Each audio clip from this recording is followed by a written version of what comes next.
Athikiriria station ya Milele FM kuma muciĩ wa Naikuru na matura maria marigicĩirie mararĩ na ihinda rĩa mwanya utuku wa ira kuri maracemanirie na atangathi ngũthi a redio ĩyo. Milele FM na iria memerekagia na rũthiomi rwa Gĩthweri nĩ iraharĩrĩirie rwĩmbo mama kuri athikiriria na arũmĩrĩri ao.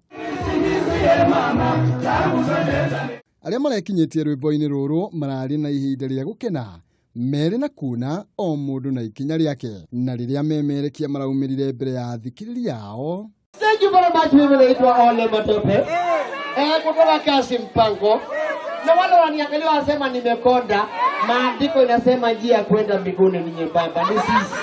Naitwa Dr. Wamalazi na Mutuma na yo Titi na Gwala na kukuta Evabie. Mũrũgamĩrĩri wa tabarĩra cio memerekia kambuni-inĩ ya Media Max Titi na Gwala araiyũkia kanya kau gũcokeria athikiriria a Milele FM ngatho. Safari hii tumepiga kambi katika eneo la Nakuru ambapo tuko katika hoteli ya Bison na tumeweza kukongamana na mashabiki wetu tukijuliana hali na vile vile kupanga tu mustakabali wa maisha ambayo yatawaboresha Wakenya wote kwa ujumla.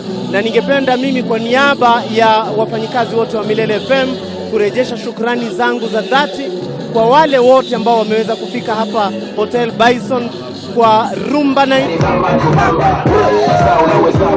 Nima Milele FM niyo ihotanĩire harĩ redio iria ikoragwo ikimemerekia na rũthiomi rwa Gĩthweri gũkũ bũrũri-inĩ.